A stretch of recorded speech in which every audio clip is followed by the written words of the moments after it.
children's feet blistering raw under the Sahara sun while corrupt officials stole their shoes. Innocence burned, dignity shattered, futures robbed in broad daylight. President Ibrahim Traoré saw it all and decided this cruelty had gone far enough. This is the day silence broke and justice ignited. The Sahara sun offered no mercy. It beat down fiercely, relentless and punishing. The cracked earth trembled beneath waves of heat, distorting the horizon into a twisted mirage. The presidential convoy moved slowly along the dusty road. President Ibrahim Traoré sat quietly, eyes sharp, missing nothing. He observed the villagers closely, men, women, and children burdened by exhaustion, their movements slow, defeated. The heat had stripped them bare, leaving only resilience behind. Barefoot children crossed the burning soil, their feet raw from relentless heat. Ibrahim watched as cattle stumbled toward patches of sparse shade, their heads low, driven by silent suffering. Every detail pierced his consciousness, igniting within him a burning clarity. Real power wasn't isolated behind tinted windows or air-conditioned comfort. Power meant stepping out, confronting discomfort, and recognizing truth. It meant refusing to ignore suffering simply because it had become familiar. Today, Ibrahim would not remain distant. Today, the comfort of silence would end. He would step into that scorching sun, face to face with reality itself. From that moment forward, action, not words, would speak. For President Ibrahim Traoré, the burning heat would forge the first spark of change. Without warning, the convoy halted abruptly on the dusty road, wheels crunching to a firm stop. Inside the car, silence fell heavily, but Ibrahim Traoré remained unshaken. He opened the door himself, stepping boldly into the scorching heat. Hot air struck him fiercely, yet he barely noticed. His attention locked onto a small figure standing amidst the chaos of a roadside trash pile, a child, thin as a shadow, quietly searching through scraps. Ibrahim approached steadily. Dust swirled around his feet with each determined step. The boy was barefoot, his tiny soles pressing into blistering earth. Skin burned and scratched. Sweat clung his worn shirt tightly to his slender frame, but his movements were calm, practiced like he'd done this countless times before. The president stopped, then slowly knelt down, meeting the boy's cautious gaze. Ibrahim's voice, strong yet gentle, broke the tense silence. "What are you doing here?" The child hesitated only briefly, studying the stranger's calm face, sensing sincerity. "I'm looking for shoes. My old ones broke. Walking to school barefoot burns my feet." Ibrahim felt an ache deep inside his chest. It wasn't pity, it was anger, a clear fury at an injustice no child should know. He understood instantly what was at stake, not shoes, not comfort, but dignity, fairness, the very foundation of hope. In that moment, beneath the harsh Sahara sun, Ibrahim made a silent vow. He had the power to change this, and he would not waste it. His choice now was clear, unshakable, absolute. Standing up, he gently placed a reassuring hand on the boy's small shoulder. No more silence, no more turning away. Today marked the first step toward a new reality where no child had to search through trash simply to go to school. Today, this boy had changed everything. To understand how Ibrahim reached this decisive moment, we must rewind several hours earlier. As dawn first broke over the distant Sahara horizon, President Ibrahim Traoré reviewed the day's tightly packed schedule. Meetings, speeches, briefings, all meticulously arranged by aides who prioritized efficiency above all else. But something felt strangely incomplete, a quiet unease tugging persistently at his thoughts. As the convoy set out, Ibrahim's gaze drifted beyond the tinted window, absorbing scenes of quiet hardship. Families emerged from simple mud brick homes, faces weary from relentless struggle. Farmers coaxed tired livestock across barren fields. Children walked long distances, their small figures blurred by waves of heat. These images weren't new to him, yet today they resonated differently, deeper, sharper. Ibrahim knew his role demanded more than scripted addresses and carefully choreographed appearances. He felt an urgent call, a responsibility far beyond ceremonial duties. His advisors spoke of progress, yet Ibrahim saw clearly true progress remained elusive as long as basic dignity was denied. He vowed silently, with increasing determination, to confront reality directly. He would listen to voices that often went unheard, seek truths others conveniently ignored. This clarity became absolute the moment his eyes settled upon a small figure beside a heap of discarded trash, ahead, unaware that the encounter about to unfold would redefine his presidency entirely. Beneath the relentless heat, the boy moved carefully among heaps of trash, his eyes calm but weary. His name was Musa, and at 11, he already knew more about struggle than comfort. Musa sifted patiently through plastic bottles, broken sandals, and torn clothes, searching for anything remotely usable. His bare feet burned against the hot soil, each step painful but familiar. Musa never complained. Complaints changed nothing here. The sun had taught him that early life was about endurance, survival, quiet resilience in a land that seemed to have forgotten him. Sweat streamed down his thin neck, staining his tattered shirt. Yet Musa worked methodically, fingers swift and precise, silently driven by a simple hope, finding a pair of sandals decent enough to last another week. A small dream, yet fiercely powerful, his only shield against hopelessness. Nearby, villagers passed by, barely noticing the boy. To them, his presence in the trash pile was normal, invisible. Poverty had numbed their senses, blurring harsh realities into quiet acceptance. From a distance, inside his convoy, Ibrahim watched intently. He saw clearly what others chose to overlook. His heart tightened, not merely from sympathy, but from the sharp sting of injustice.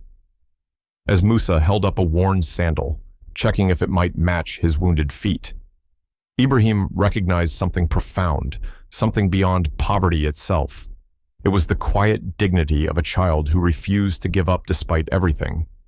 Ibrahim understood, in that instant, the depth of his duty. It wasn't merely to lead, but to truly see, to recognize lives like Musa's, and ensure no child had to sift through trash for dignity ever again. Today, that silent struggle would finally find its voice. From behind tinted glass, President Ibrahim's gaze fixed intently on the small figure searching tirelessly through the rubbish. He felt a powerful tightening deep within his chest, not pity, but a fierce clarity. He had witnessed hardship before, but today something felt different, sharper, urgent. His advisors glanced nervously in his direction, sensing a shift but unable to fully grasp its depth. Ibrahim remained quiet, his silence deliberate. He wasn't pondering what to do. He already knew. This wasn't about politics or optics. This was about truth and the urgent need for change. He remembered himself as a child, barefoot and hopeful, eyes set determinedly on the future. Ibrahim saw clearly that real leadership required more than formal addresses, more than symbolic gestures. It demanded courage to step directly into discomfort, to confront injustice head-on. In that moment, watching Musa from a distance, Ibrahim's decision crystallized. He would not remain safely hidden inside comfort. He would not simply move forward, blind to realities on the ground, with quiet determination. Ibrahim leaned forward, calmly instructing his driver, "Stop the convoy, today." He would step beyond silence, beyond tradition, into the heart of reality itself, where change truly begins. Ibrahim stood quietly in the scorching heat, his silhouette stark against the empty, dusty road behind him. Aides exchanged nervous glances, confused by his sudden deviation from protocol, but Ibrahim's mind was clear, his decision already made. Turning sharply toward his advisors, Ibrahim paused briefly, his voice carried quiet but unmistakable authority. "I want a full report, within 100 kilometers of this spot. Tell me exactly how many children walk barefoot to school every day." The aides hesitated, startled by the unusual request. This wasn't on the agenda. It wasn't a priority according to their carefully constructed plans. But Ibrahim saw deeper understanding fully what others dismissed as minor details. These weren't merely shoes. They represented dignity, equality, and opportunity. This was leadership addressing truths hidden beneath layers of bureaucracy, without waiting for objections or explanations. Ibrahim stepped decisively toward his vehicle. The convoy would wait. Today's tightly planned itinerary had just shifted dramatically. In the blistering midday sun, Ibrahim's order resonated clearly.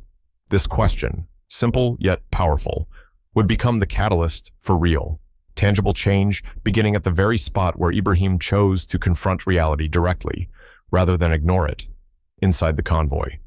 Tension filled the air. Ibrahim's advisors glanced at each other, uncertain and clearly unsettled. The president's sudden command had disrupted carefully laid plans, exposing discomfort beneath polished professionalism. An aide cautiously approached Ibrahim, choosing his words carefully. Mr. He said, "President, respectfully, this is a small issue. Perhaps we could delegate." Ibrahim turned slowly, meeting the aide's gaze firmly, yet calmly. His eyes conveyed deep conviction rather than anger. "It might seem small to you." Ibrahim spoke deliberately, but real injustice often hides within the smallest details we choose to overlook. Silence fell immediately. No one dared argue further. The gravity of his words resonated clearly in the confined space. Ibrahim's resolve was unmistakable. He would no longer allow his government to ignore suffering simply because it seemed insignificant, quietly. The advisors understood something profound had shifted. Their president had drawn a clear line, rejecting convenience and comfort for reality and responsibility. Leadership, Ibrahim knew, was measured by action, not merely by titles or speeches, without further argument. The convoy moved again, now heading toward a truth they had all previously ignored. Today, silence had ended, replaced by an urgent clarity only Ibrahim fully grasped.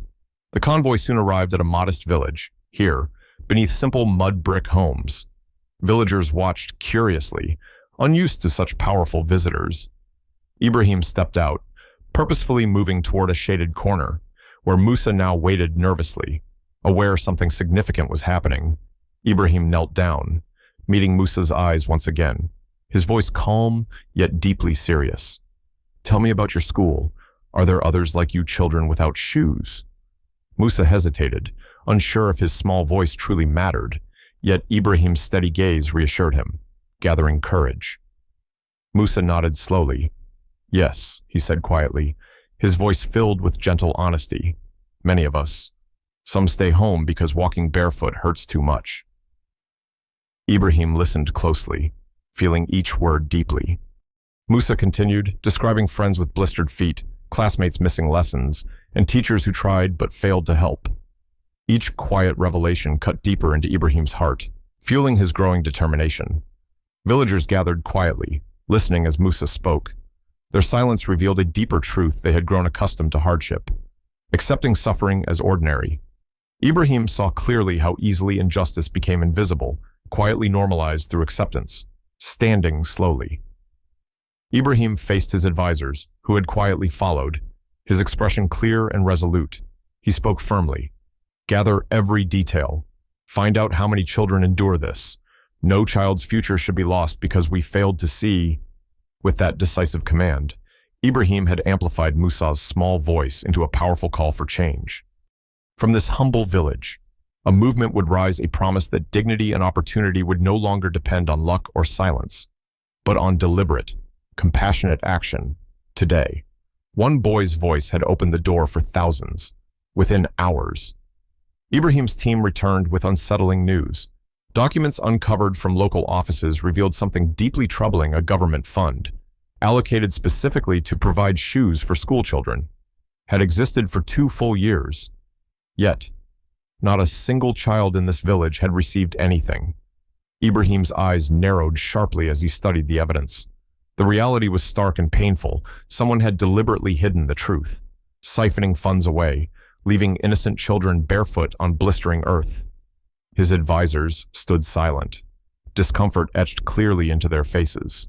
They felt embarrassed, ashamed even, realizing how deeply injustice had rooted itself beneath layers of bureaucracy and complacency. Ibrahim's anger simmered beneath his calm exterior, yet he remained steady, controlled, and decisive. He spoke firmly, words deliberate and piercing. This money was meant for children, for their education and dignity. Someone decided personal gain mattered more than their future. We will uncover exactly who. His voice carried quiet authority, making it clear this wasn't simply about shoes.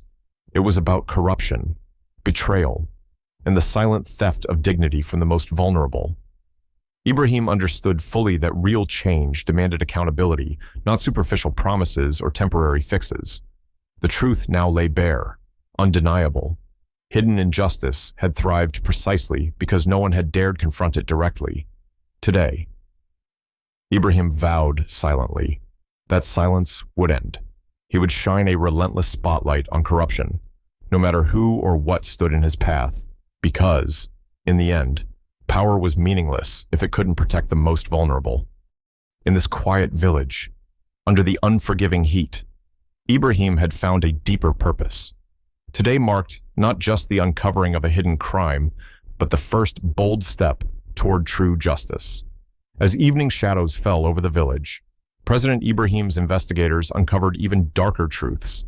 The records revealed dozens of students whose names appeared on official lists, children who supposedly received shoes and supplies regularly.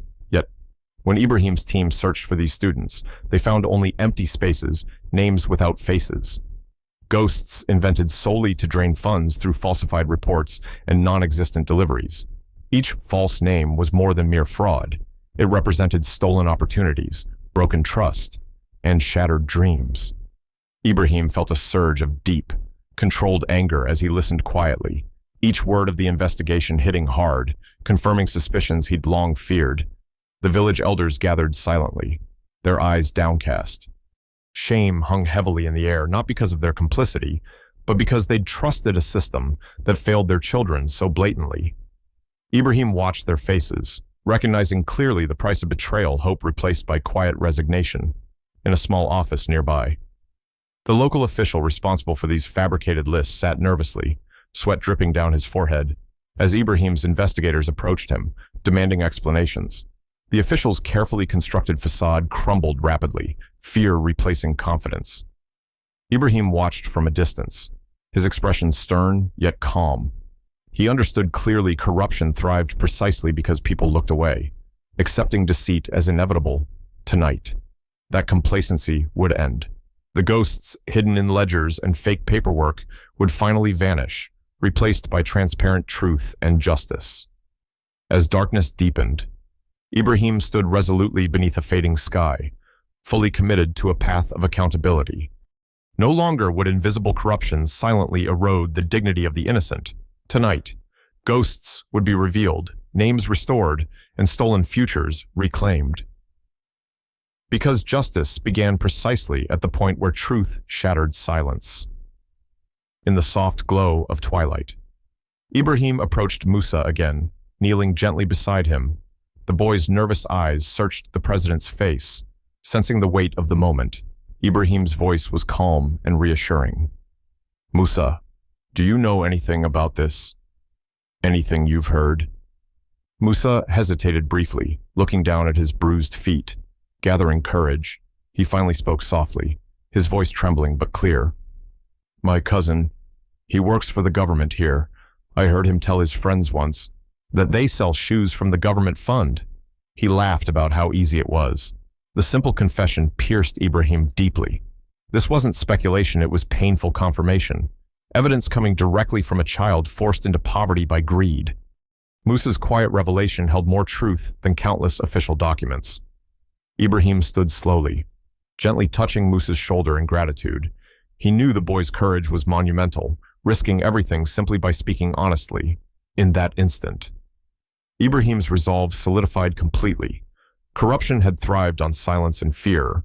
Now, truth had emerged from the smallest. Bravest voice, one child's truth, dismantling a network of lies. Tonight, Musa's voice marked a powerful turning point, a moment justice became unstoppable. Late that evening, beneath the muted lights of a makeshift meeting room, President Ibrahim faced his advisors and senior officials. The atmosphere felt heavy, tension palpable. They shifted uneasily in their seats. Anxious about the storm ahead, one official spoke cautiously, his tone measured yet fearful of Ibrahim's reaction. "Mr. President, exposing this publicly could damage our image." Perhaps it's best handled discreetly, within the administration. Others nodded quickly, eager to avoid scandal and protect their reputations. The quiet hum of agreement filled the room, but Ibrahim remained silent, eyes steady, unwavering. His silence carried immense weight, compelling everyone into nervous quiet. Slowly, Ibrahim rose, his movements deliberate. When he finally spoke, his voice was firm, controlled, and clear. This is not about protecting an image. It's about doing what's right. If honesty damages us, then we were flawed from the start. The room fell utterly silent. Each advisor felt the intensity of Ibrahim's resolve, a clarity that could not be shaken by politics or convenience. Ibrahim continued quietly but powerfully. Anyone uncomfortable with truth and accountability can leave now. Integrity is not negotiable. No one moved. The silence deepened, but now carried a profound understanding. Ibrahim had chosen transparency and justice, no matter the political consequences. He had defined clearly, unmistakably, what true leadership meant tonight. Beneath dim lights and heavy silence, Ibrahim had firmly redrawn the line between political expediency and genuine responsibility. For the first time, accountability became more than a word. It became an unbreakable promise. Tonight, President Ibrahim Traoré's choice was clear truth over convenience, justice over silence. Early the next morning, beneath the intense glare of media lights, President Ibrahim Traoré stood confidently, facing journalists and cameras. Beside him, Musa stood quietly small yet unafraid, a symbol of courage far beyond his years. Ibrahim's voice resonated deeply, calm but unwavering. Cutting through the silence, today, we confront a painful truth. Funds meant for our children were stolen. Our trust was betrayed. Dignity taken from those least able to defend themselves. The words struck clearly, unmistakably, leaving no room for misunderstanding or doubt. Ibrahim continued with quiet determination. Change begins when we stop turning away. Justice comes from courage, not silence. From today forward, corruption will never again hide behind our indifference.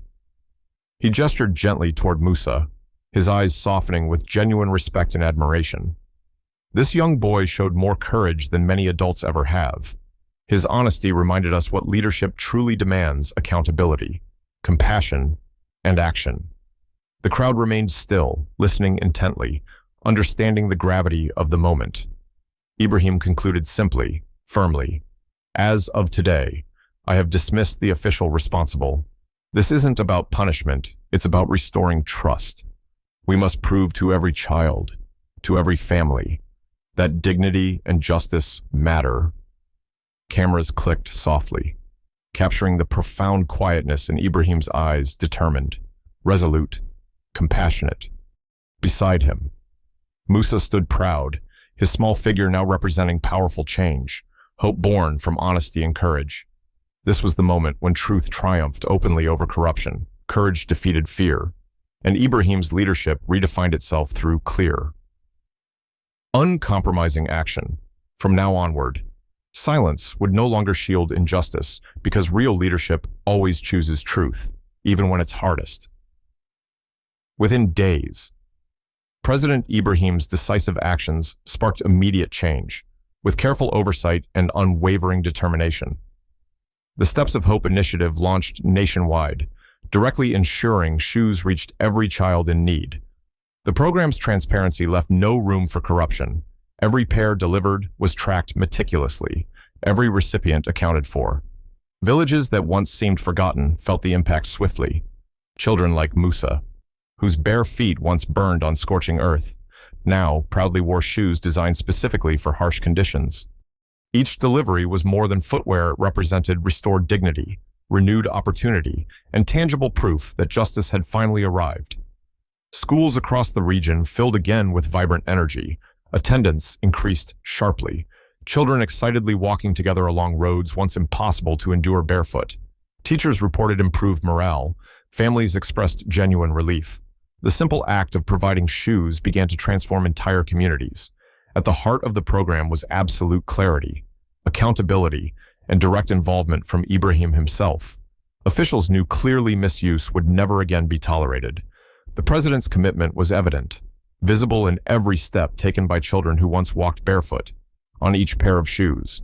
Carefully inscribed words marked the meaning behind the mission, clearly pour marcher vers l'avenir, Ibrahim T. To walk toward the future, Ibrahim T. With this, Ibrahim had turned a painful revelation into genuine action, reaffirming hope through meaningful change. The initiative was more than charity. It was dignity restored. Justice delivered directly from leadership that had truly chosen to listen, understand, and act. Today, from blistered feet to proud steps, Ibrahim's courageous stand resonated powerfully, reminding all that true leadership always chooses compassion, accountability, and above all, action. Several months later, President Ibrahim returned quietly to the same dusty village, without announcement or entourage. This visit was different, no speeches, no cameras, just a man observing the real impact of change. Standing quietly by the roadside, Ibrahim watched children walking confidently to school. Among them was Musa, wearing new shoes, gently guiding his younger sister by the hand. Their faces radiated joy, confidence replacing hardship, hope replacing resignation. From a distance, Ibrahim's heart swelled not from pride, but from quiet satisfaction. This sight was his reward. Tangible proof that leadership could genuinely change lives. One step at a time. No villagers recognized Ibrahim standing silently, observing from afar, but recognition didn't matter. His goal had never been applause or praise, it had always been genuine transformation, in that humble moment. Beneath the sun's warmth, no longer merciless, but hopeful, Ibrahim understood profoundly that true leadership was measured not by recognition, but by the quiet dignity restored to those it served. He turned away, leaving the village unseen, deeply reassured that change had begun not through grand gestures, but through honest, humble action. Every pair of shoes delivered by the Steps of Hope program carried a simple yet powerful inscription beneath the sole, Pour marcher vers l'avenir, Ibrahim T. Bientôt. This quiet message, unseen, yet deeply felt, became a gentle daily reminder for thousands of children, including Musa, of their right to dream, their right to dignity, and their right to a hopeful future. It wasn't merely a slogan, it was a promise etched in rubber and canvas, a silent vow from a leader who had chosen courage and truth above comfort and silence. With every step, these children moved confidently toward a brighter tomorrow, years later. Villagers quietly remembered the day when the president knelt in the dust before a barefoot child. Ibrahim Traoré's legacy wasn't defined by speeches or monuments, but lived vividly in each confident step taken by children who once walked barefoot. His true legacy resonated deeply unseen, yet felt profoundly in every heart that had learned to hope again. President Ibrahim never sought praise. Instead, he left something more: lasting hope, dignity, and justice woven quietly into the fabric of everyday life. His legacy lived not in monuments or speeches, but in every confident step taken by children who once walked barefoot. Silently, profoundly, Ibrahim's true leadership echoed clearly in the quiet strength of those he served. Thank you all for watching this video. Please comment and let me know what you think about this story. Please like and subscribe to watch more great content on my channel. Don't forget to like, comment, and subscribe for more inspiring stories of personal growth and empowerment.